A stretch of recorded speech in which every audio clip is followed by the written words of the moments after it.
Hey all you heroes, hawks, heralds, crows, pirates, and wardens. Welcome to the Dragon Age Lorecast, where we unpack, discuss, and galaxy brain about all the lore behind the Dragon Age series. We are so excited to bring you this podcast. Every episode, we'll be talking about a different topic in the Dragon Age universe. From character deep dives to exalted marches and elven gods, we will cover it all. There will be spoilers. And always remember, swooping is bad.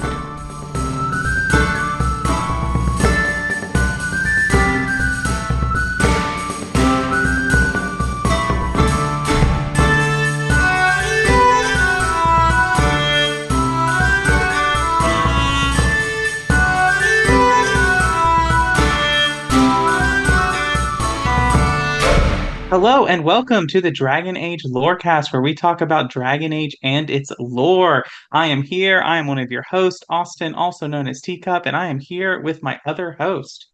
And that's me. I'm Shelby or She-Cup.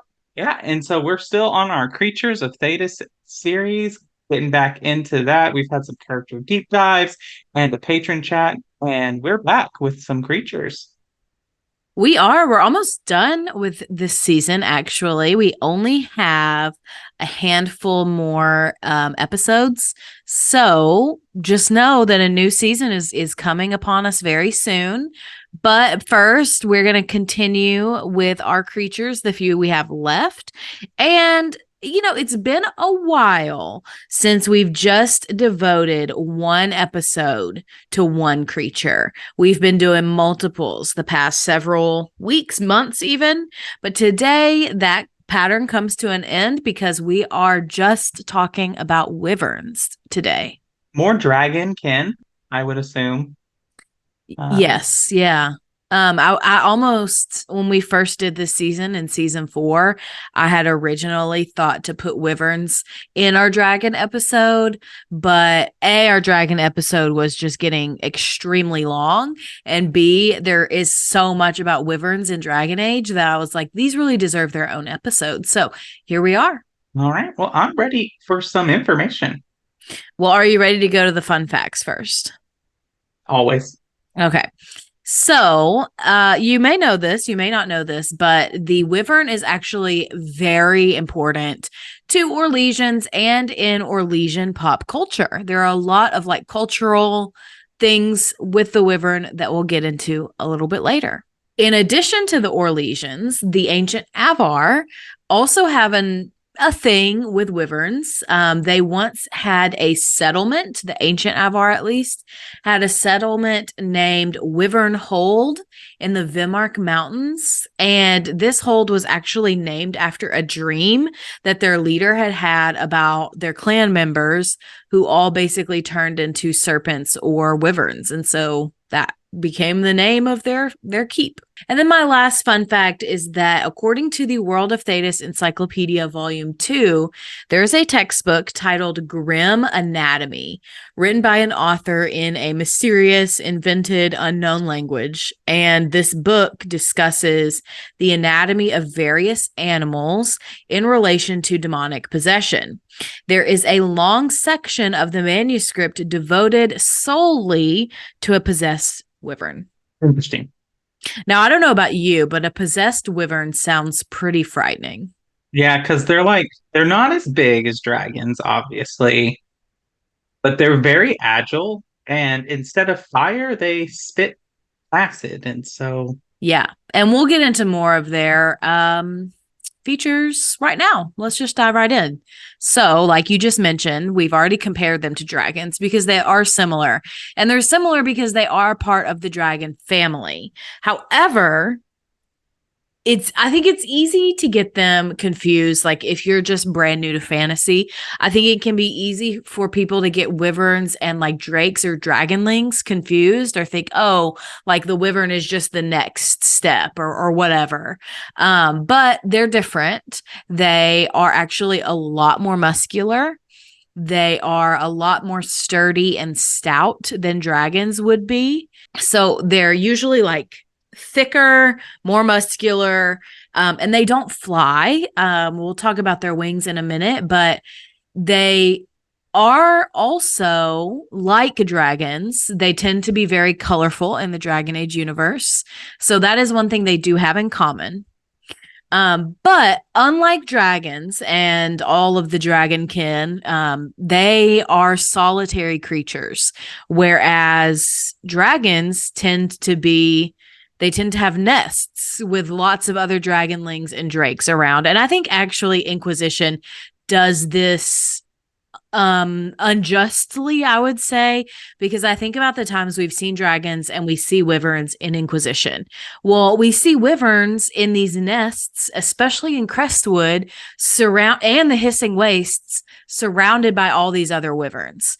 And then also in Inquisition, we see all these high dragons solitary, alone, in places by themselves. But in actuality, that's reversed. The wyvern is the solitary creature and the dragon is the social creature. Yeah, I think I'm thinking back to the dragons, and I think only the Ferelden, I forget what type of dragon Ravager, is. maybe? Something like that. Ferelden, I want to say Frostback, but that's the name of the mountains. The Ferelden Frostback, you're right. Oh, I'm not crazy. So the Ferelden Frostback can call like drakes and dragonlings to come and fight for it in the fight. And then you encounter dragonlings in the Storm Coast, which we know there is the Storm Rider dragon there. But that's the only time I think of dragon like actually being surrounded by other dragons. Yeah, I don't remember which ones call they're like dragonlings to their side. But I mean, I think of all of them, I think the only one we've really ever seen like a dragon nest with drakes and dragonlings and all of the different children of the dragon is in Origins, in Haven.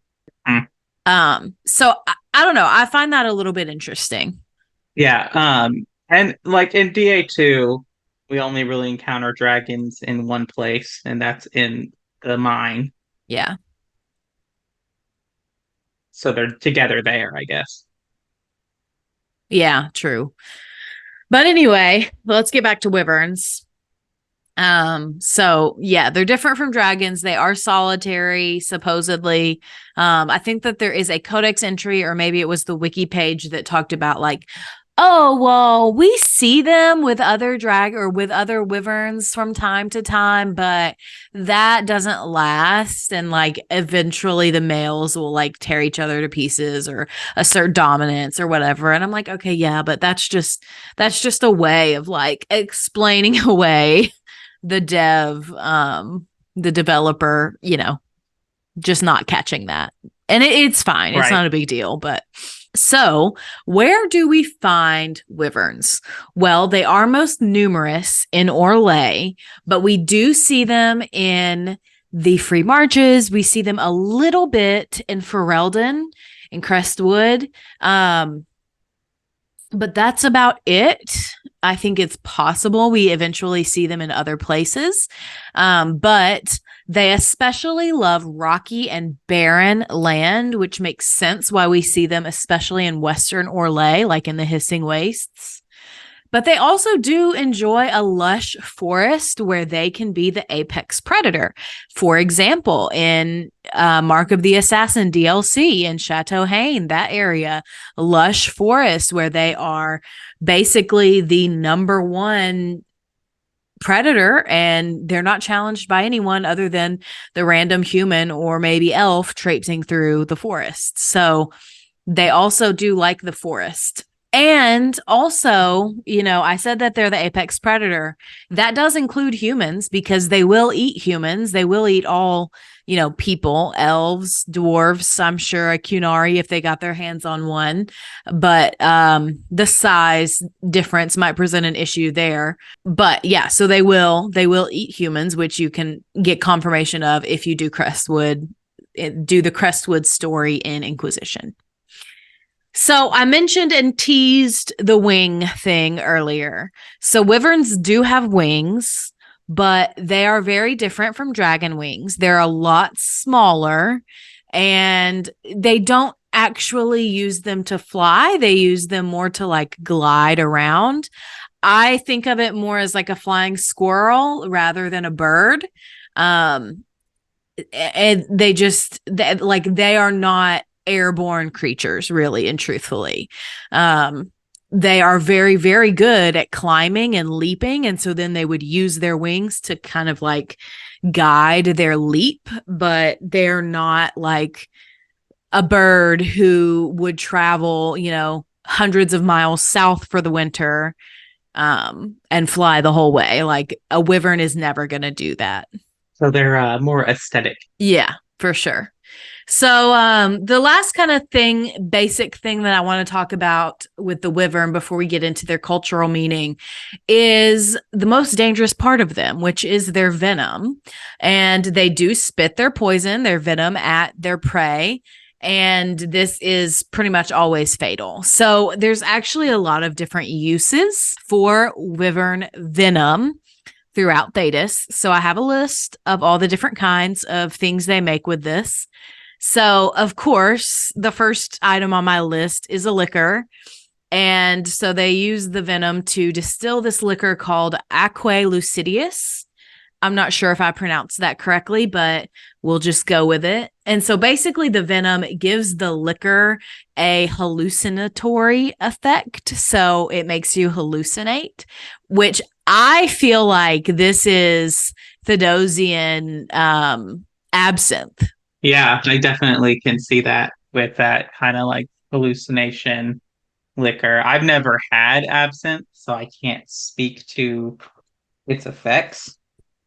I've had it once and I didn't have any hallucinations, but I don't know. That's just me. So there are like 3 more uses for the wyvern venom. So it is used to make Antivan poisons, which I think is the most frightening because you know that this is being used by the crows, obviously. But the venom is also used as its own antidote.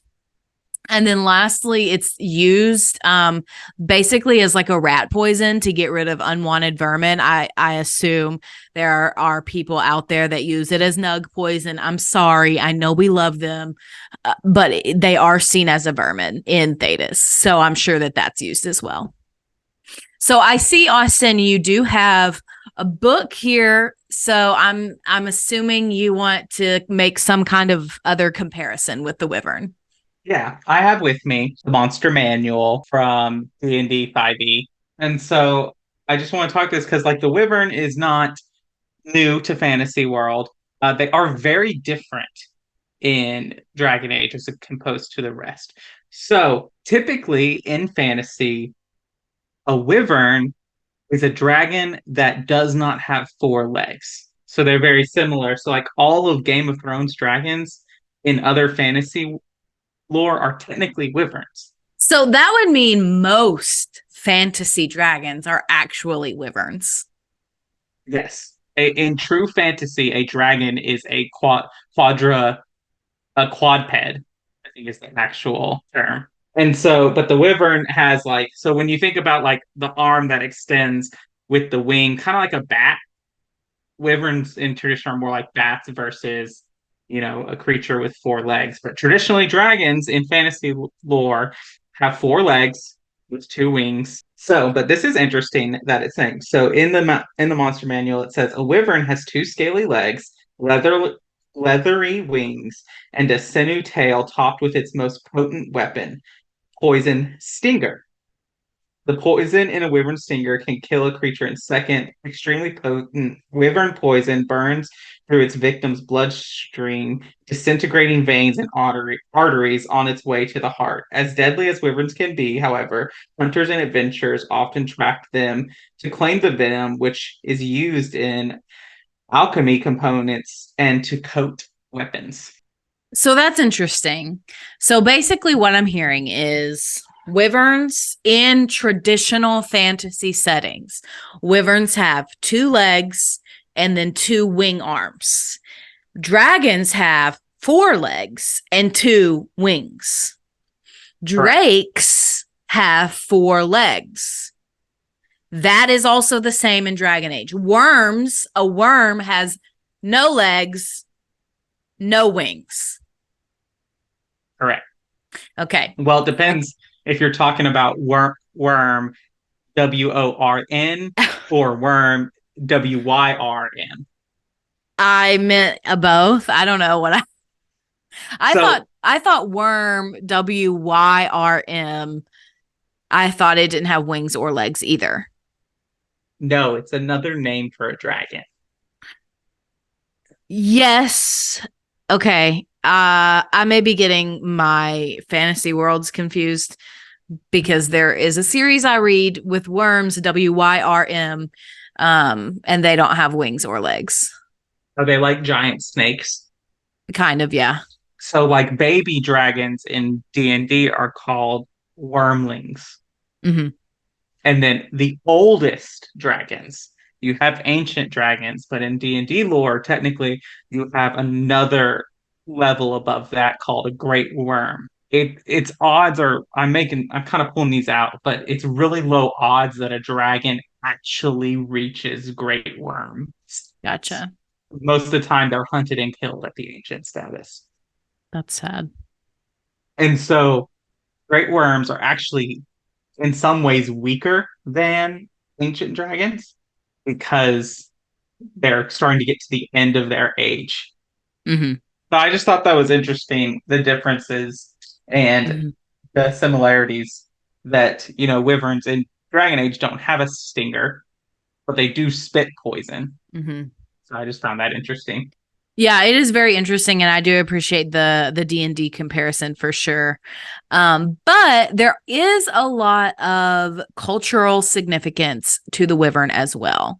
So I think the most notable thing is the Wyvern chase, which is very popular and even legendary throughout Thedas, but especially in Orlais. So we see this legendary chase and even participate in it throughout the Mark of the Assassin DLC in Dragon Age 2. This chase has also led to the wyvern species being, hunted almost to extinction. As we'll discuss later, the de Montfort family famously hosts an annual wyvern chase at their ancestral home, Chateau Haine. But in reality, this wyvern hunt is really mostly a show for the nobles. And so their servants do most of the actual hunting and scouting and, just how nobility hunts work in general. In addition to the wyvern chase, we do have a few other things. I think first is that wyvern meat is consumed in Thedas or in Orlais, especially. It does have to be cooked very carefully, otherwise it is poisonous. The chef to Orlesian Emperor Reveal created what he called, quote, a gift of flesh for the emperor's 31st birthday. This gift was a whole cooked wyvern stuffed with other animals. Think a turducken. Many of the guests refused to eat it. So that is kind of iconic in the worst way possible. But, Orlais always has to take everything to another level. Normal Thedosians, normal people in Thedas, like the Avar tribes, consider wyvern to just be a good hearty source of meat. It's fine. We'll put it in a stew. So that's the food situation. And then last but not least, I want to talk about folklore a little bit because we do have some ties into theology and folklore as well. They are intrinsic to the folk stories of Thedas throughout almost all nations, not just limited to Orlais. But one of the most famous is a story titled Andraste and the Wyvern. We learn about this story via a landmark in Crestwood, and then we receive the actual text to the story via the tabletop RPG book and a DLC for the RPG tabletop. So I'm going to read what we have, and then you can tell me what you think when I'm done reading it. The armies of Andraste and Mafarath gathered in the west, and the prophet went alone into the mountains to sing to the Maker. She would take no one but Justinia and Mafarath with her. They climbed until they came to a hanging valley with a small lake, still and clear, perfectly reflecting the sky. And there, beloved Andraste said they would rest. She sat down on the lake shore and said to her dear companions, "Wait with me, my friends, and whatever happens, have no fear." Then she began to sing. As she sang, the mountains bent to listen. Stars came down from the heavens to be near her. Birds and beasts of every variety came forth and knelt at Andraste's feet. Justinia and Maphrath witnessed this and were afraid. Then from the sheer cliffs, a great wyvern appeared, baring its fangs and drowning out the prophet's song with its roars. The beast descended from the cliffs like a thunderbolt from the sky. Maphrath drew his sword and struck at the wyvern, slicing off part of its hood. But the prophet put her hand on Maphrath's sword arm and stopped him. And the wyvern came to Andraste's feet and knelt, and when it rose, it left blood on the ground, dripping from the wound Maphrath had given it. And Maphrath was ashamed that he had given into fear despite Andraste's words. He drew his hand along the blade of his sword, spilling his own blood and adding it to the wyvern's. At this, the beast nodded once in acknowledgement and vanished as swiftly as it had appeared. So it's very obvious to me that the writers who are writing this have taken inspiration from countless of just general folklore stories, whether it's from the Bible, whether it's from Aesop's fables, all of these things. This is very much, the lion and the thorn story where the man takes the thorn out of the lion's paw and then he's thrown into the den and it's the same lion that comes to him and he remembers him. It's all a lesson in like kindness and not always resorting to violence, or things don't always appear what they are, which is obviously like the lesson here. But it's so interesting to me, the comparison, because again, we've talked so much about the comparison between Christianity, especially Roman Catholic Christianity, and Chantry. And this is a very story of all of creation noticing Andraste's holiness. Like, it's not just people or people that she takes, but the birds of the skies, the beasts of the earth notice her holiness and pay homage to that. Yeah, I think that's a fair comparison. And I think it's interesting on a couple levels. I think first, it very much reminds me of a story from the Bible where Jesus is like getting arrested and one of his disciples like attacks the guards that are trying to arrest Jesus and cuts off the ear of the guard. And Jesus is like, stop, like, you don't have to do that. And so I see that very much same themes, same thing here. But a key difference there is that the person who did that is one of Jesus's beloved disciples, whereas Maphrath is literally Andraste's betrayer.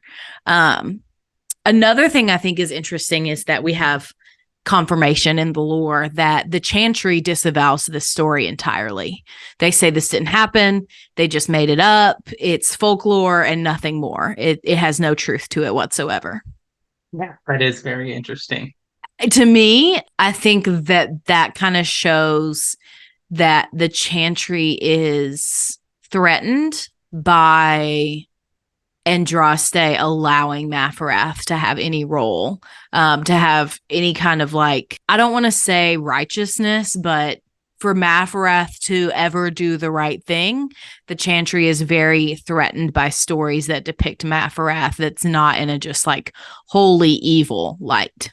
And even just kind of like showing that Maphrath is equal almost with Justinia. Yes, very much so.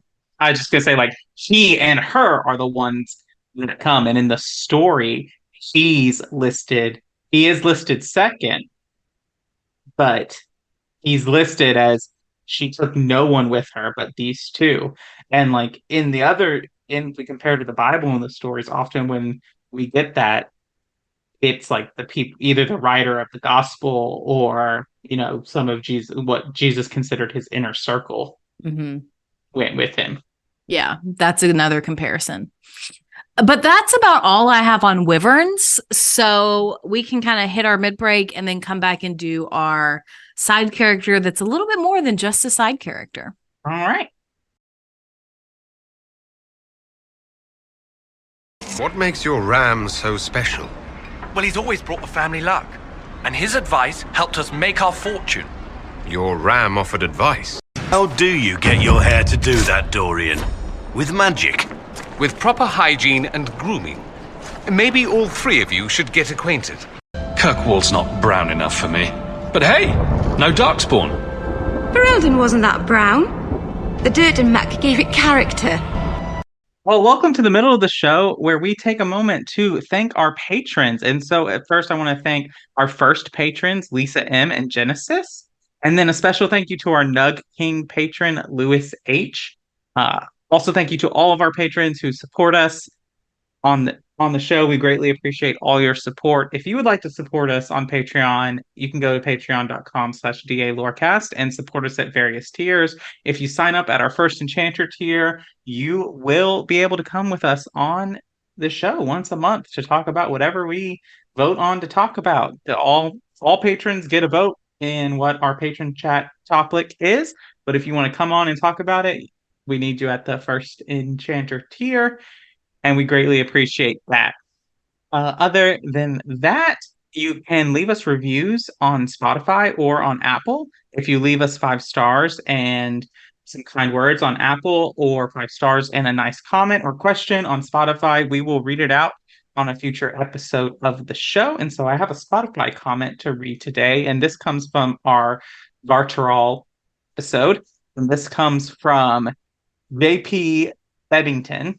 Maybe the Vartarol functions simply as a sphinx in Egyptian Babylonian myth, as guardians of treasures and secrets, and in some cases the afterlife. Alluvians are definitely part of that, but not the whole. I think that's a good comparison to their role, especially in the myth of their creation with Dirthamin. And I think that's a great comparison to the Sphinx in Egyptian Babylonian mythology. So thank you so much for your comment and that insight there.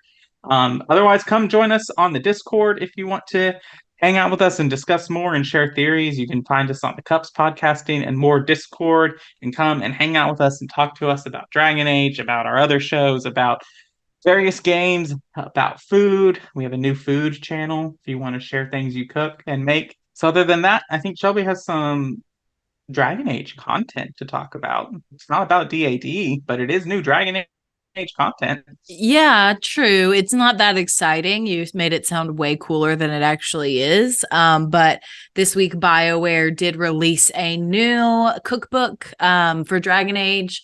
And when it first released, or we got news about it like last year, back in early 2023, can't remember exactly, it didn't look super appetizing. But now they have updated some of the photos, and it actually looks a lot better now.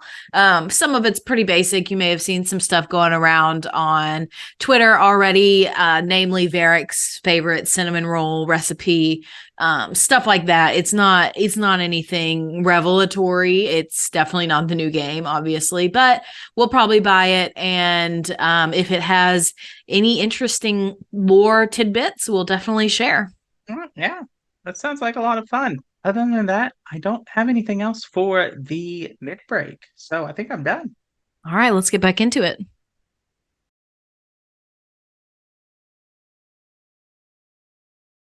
Have a care where your eyes linger, Alistair. Yes, well, don't worry. It's not what you think. I see. I was looking at your nose. And what is it about my nose that captivates you so? I was just thinking that it looks exactly like your mother's. I hate you so much. I was one of the crows you hired to kill the Grey Wardens. I thought you looked familiar. Well, I just wanted to report that I failed my mission, Logain. You don't say. I'm terribly broken up over it.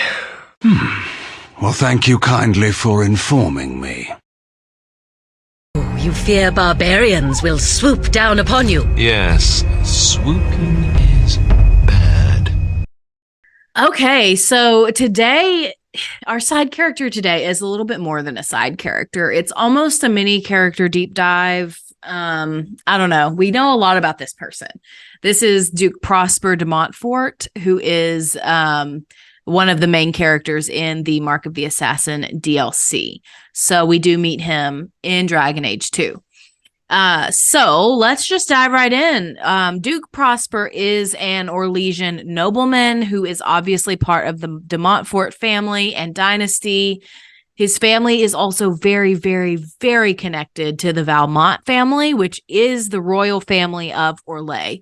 So Celine Valmont's mother was a Montfort, and she was she is actually Duke Prosper's first cousin. And so Duke Prosper's son, Serault, is also the current head of the Council of Heralds of Orlais. So with that context, it kind of makes sense why Celine was chosen over Gaspard, even though she had little to no ruling experience or any military history or really any qualifications whatsoever other than her last name. So that it makes her choice over Gaspard to make it a little bit more sense on the Council of Heralds' part. Duke Prosper's family, they first rose to prominence during the Fourth Blight when a chevalier named Sir Gaston de Montfort led the cavalry during the Battle of Aisley. He was then given Chateau Haine as a reward. Reminder, Chateau Haine is a vacation home in the Free Marches, so it's not the Montfort's primary residence. It is a vacation home, a very nice one at that, but it is a vacation home, and that's also why it's in the Free Marches. So the family tree, like I said earlier, Duke Prosper and Empress Celine's mother, Clarice, they were first cousins. And they were actually said to be very close. Prosper openly wept when he learned about Clarice's death.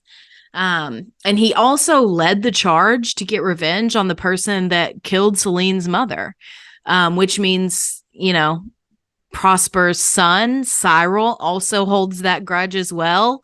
And so he's, like we just mentioned, the current head of the Council of Heralds, and they're all very connected, and the family tree is kind of a nightmare.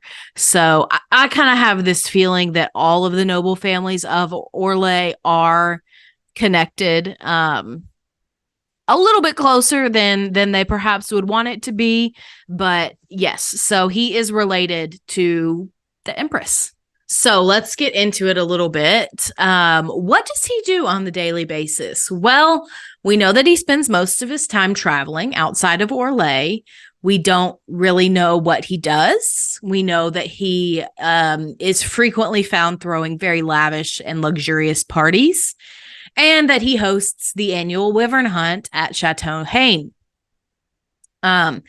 And we know that he's an associate of some kind or not. We don't really know of the Qunari.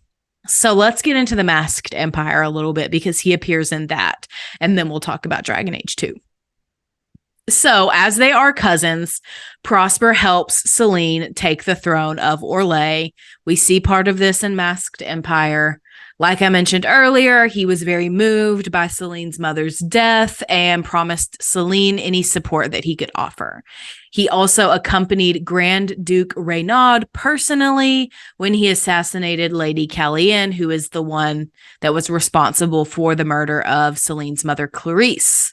So once their plan succeeded and Celine became empress, Prosper remains her close ally forever, for the rest of his life.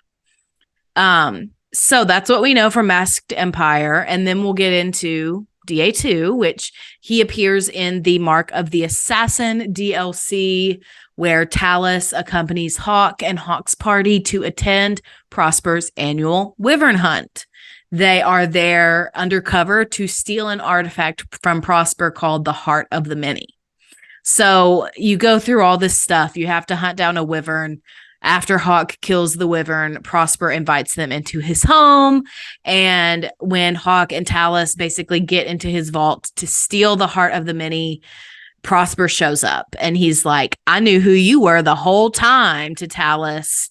He knew she was Qunari the whole time. He knew that they were there under a ruse. Talus then reveals, well, I was never looking for an artifact. I was searching for another Qunari named Salit. And so they both are hiding stuff throughout this whole time. And of course, Hawk is caught in the middle because Hawk is always caught in the middle of everything. But Prosper already knows Serault, the Cunari that Talus is looking for, and leaves the jail cell that he's left Talus and Hawk in. And so he goes to meet with Serault. And this is where Serault gives Prosper a list of names. Now, this is a very valuable list of names because it's a list of names of all the various Cunari agents throughout Thedas. Not just Orlais, throughout all of Thedas. Now, Prosper is kind of a dumbass here because he does not recognize the value of the list. He is frankly offended that Serault has given him this as a reward for all that he's done for Serault. And so he doesn't recognize what he's really looking at. And so by this point, Hawk and Talus have broken themselves out of the jail cell. They've caught up to Prosper and Serault, where Prosper is then in the process of riding his wyvern named Leopold towards Serault to kill him. So he's literally mounted on this wyvern, charging Serault. This is when Hawk is able to trip the wyvern and Prosper, both of them, sending them over the edge of the cliff. Prosper is able somehow to fall off the wyvern and grasp onto like the ledge. They then have a conversation, Prosper and Hawk. Hawk has like, I think, a conversation choice. But eventually, no matter what you choose, Hawk kicks Prosper's hand off of the ledge, killing him. And this is where Hawk utters one of their sickest burns of all time, which is, looks like the Duke has fallen from grace. Cue the NCIS glasses. Oh, I was going to say cue the dun dun. I can't even remember. Law and Order. Yes. Yeah, Law and Order. The dun dun. Mm-hmm. I think it's a great line. It's definitely up there with Corypheus's iconic lines, some iconic lines from Flemeth. It's a good one. So I have two small pieces of trivia about Duke Prosper, and then we can talk about our thoughts on him. So he is quite famous, not for being Orlesian royalty, but for being an accomplished hunter. He is actually one of the first people to kill a high dragon after their resurgence. So he is talented in hunting, at least. And then secondly, we know that he's fluent in Cunlot, which is the Cunari language, which points to more evidence that he's also an accomplice to the Cunari. Yeah. I do have a piece of trivia to add. Yeah. In Dragon Age Inquisition, when you are playing Wicked Grace with all the companions, if you click the option for Varric to tell a story, he tells this story. And then Josephine basically says something like, "Oh, that's how the Duke died?" Yeah. Doesn't somebody have something to say that's like, that's too good to be true or something? Like they don't believe his story? Right. Something to that extent, but you can get a little reference to that DLC if you allow Varric to tell the story in the Wicked Grace game. That's fun. All right, so what are our thoughts on Duke Prosper? He's not I think I'm medium about him as a villain. I see the danger that he possesses, but the game tries to get us to care about this Cunari list by making us care about Talus and what she wants. But if you really think about it, whether it's right or wrong, would Hawk and these people who just fought off a Cunari invasion from Kirkwall really care? Right. I mean, fair. I also get so frustrated with this DLC because I'm famously a Talus hater. And you're right. They want you to like her so much. And I am just meh on her. I don't care. I find Prosper so much more interesting than her. On so many levels.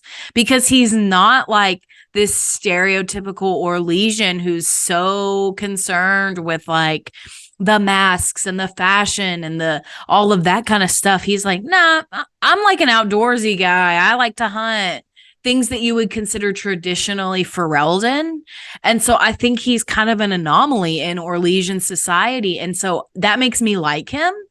And it also makes me want to see more of him. And unfortunately, there's not much more we can get. I mean, sure, we can get stories about his younger years, but like he can't come back in Dragon Age. He can't come back and be a villain again. And like, he's not a good guy. Like, he is like mean and your typical like evil noble kind of stuff. Like, but there's no one like Alice. Like, I don't care. Like, she tries to like sell you like this is gonna hurt these families and these innocent people. But like, if we really want to be honest, Iron Bull is probably on that list. Oh, definitely. And so I do see that, but like from a like role playing perspective, I'm like, why would Hawk care? Right, like from Hawk's perspective, I think Hawk would be like, "Oh, cool. Let me go give this to the King of Ferelden who I've met, or let me go give this to the new leader of Kirkwall, and maybe they can actually do something with it, eradicate these people." I feel like anyone who lived in Kirkwall at the time of the Qunari invasion would then have a grudge against the Qunari, which makes me question why Hawk even allies with Talos in the first place. Well, she doesn't tell him. I mean, true, but we will talk about Talos soon. So I don't want to get too off topic on her, but I would just end this episode with, I like Prosper. No, you're right. He's not a good guy. He is an interesting villain though. At least one that I wanted a little bit more depth to. And I think that he had some interesting things that are not stereotypical about him. And so I wish that had been explored a little bit more. Yeah, me too. But yeah, thanks for all this information. A lot of new information about Wyverns and about Prosper, who introduces us to the Wyvern in Dragon Age. And so if we're here to wrap up, I just need to thank our Nug King patron first, Lewis H. Thank you to him and all of his support. And thank you all for listening to the Dragon Age Lorecast. We will see you next time.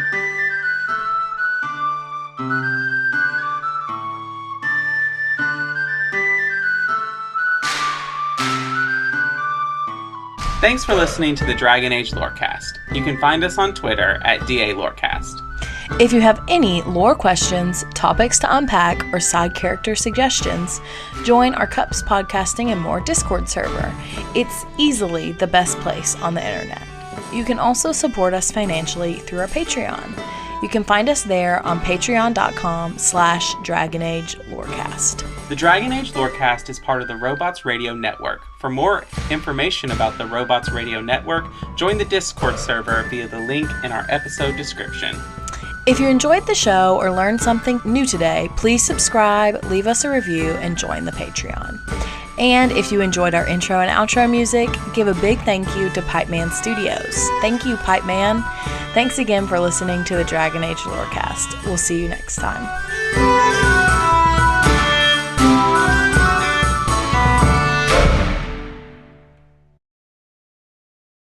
How well do you know your video game lovers? Have you ever wondered how your video game bays stack up against all the other delectable digital dates? I'm Genesis, the girl whose motto in life is love, laugh, tequila. And on Two Girls, One Ship, we analyze, rate, and review all that the world of video game romances has to offer.